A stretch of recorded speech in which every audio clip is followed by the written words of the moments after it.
Your dad had a heart attack. These are the words that you probably hear at some stage in your life. About 20% of Australians are at risk of being diagnosed with heart failure. And for those heart failure patients who've been admitted to hospital after about a year, a third of them will die. And this makes survival rates even worse than breast or bowel cancer.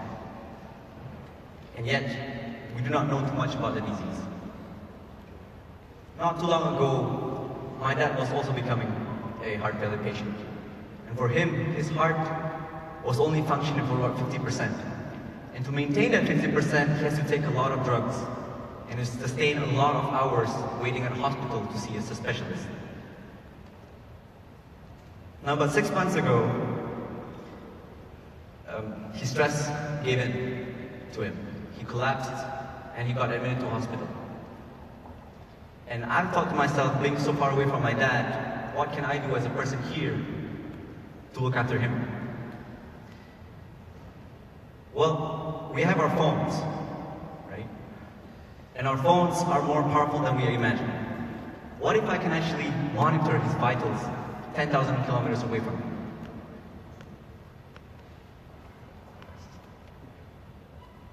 And not only that, it can also give him the opportunity to learn about his own health, to learn about his own symptoms that's related to heart failure, so that when he goes to the doctors and the doctors ask you, "How are you, sir?"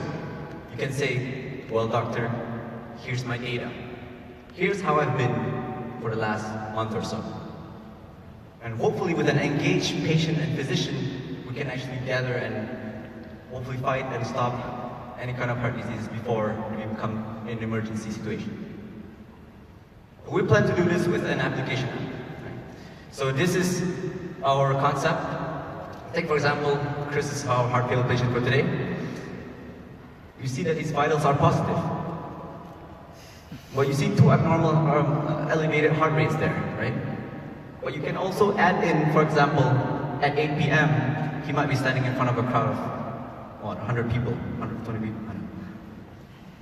This is very powerful for you to communicate with the doctors and tell them and streamline them to know what you have been doing or how you have been for the last months. And not only that, you can actually check your vitals in time, weeks, months, years, maybe. But we're not interested in seeing raw data. We want to see how you have improved ever since you've used it. See, one of the key things that is different between fitness trackers these days is that there's lacking of engagement between the product and the customer itself.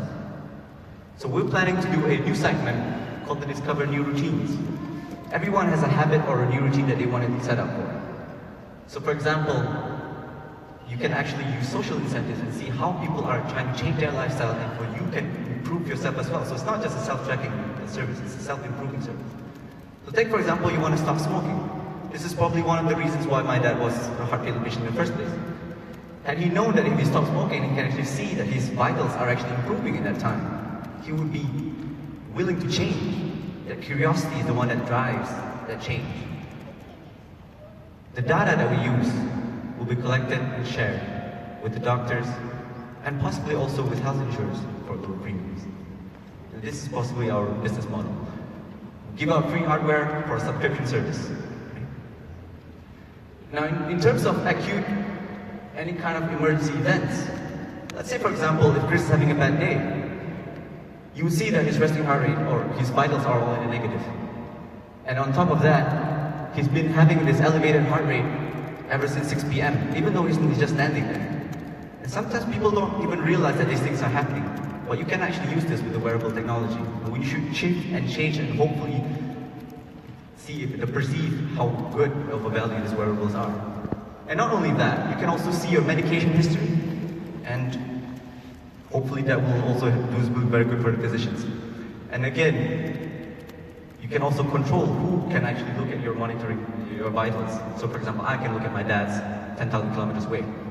So we at SafeHeart, we're just two PhD students, physics and engineering background, and we're more than capable of creating a prototype.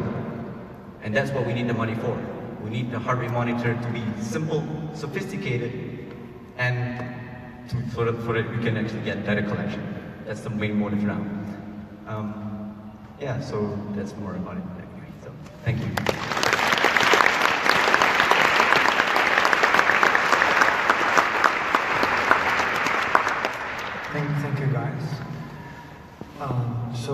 other products are there that can do similar things? So far we've seen on competitor level, for example, the biggest one is Apple, right? They have a big software and hardware, so an app that can not detect, but they're thinking big and they want everything in there. But it's not as simple as it is. It's very complicated. People use it just for basically to track your jogging and fitness, things like that. But they don't portray it in a way that you show your self-improvement. And that's, I think, the key point here, that you want to see yourself improving rather than just see numbers. You want to see how many calories you burn. It doesn't really, it's not even really accurate anyway, so, but, so that's basically it. So is the unique bit of your innovation the monitor itself, or that behavioural nudge stuff that you've built around the concept of the app itself? The monitor we need for data collection. It's going to be basically off the shelf. But it's not just, see, one of the problems with the monitors that we have these days is, when it's a watch, it's very inaccurate because of motion artifacts.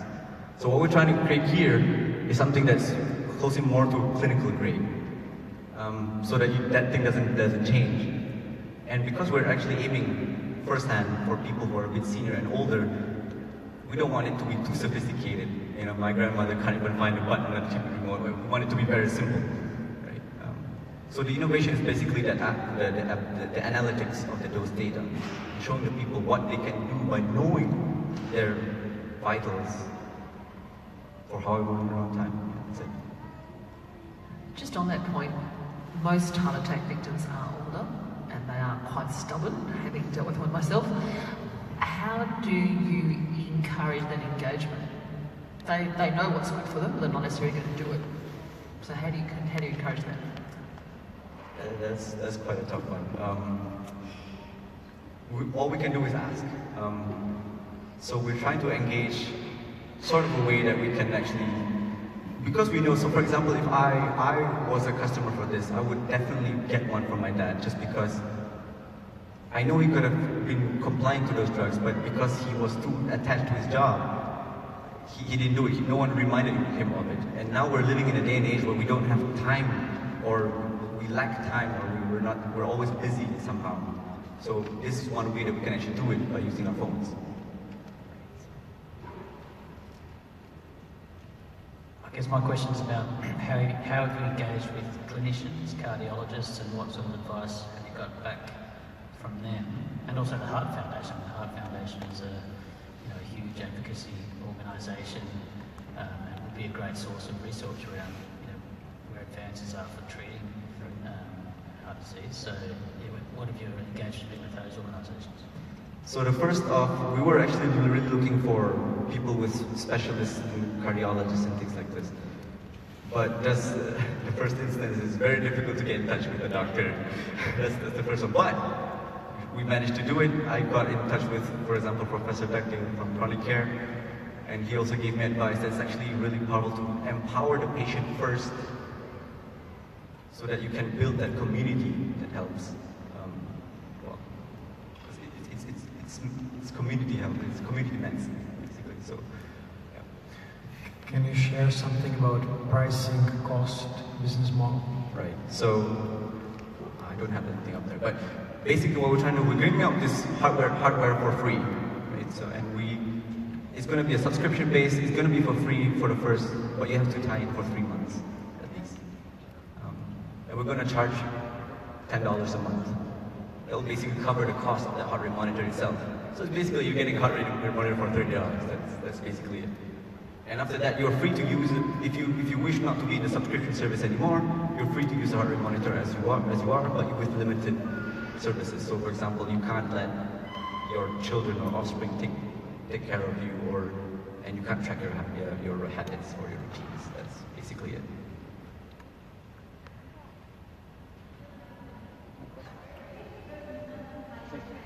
Sorry?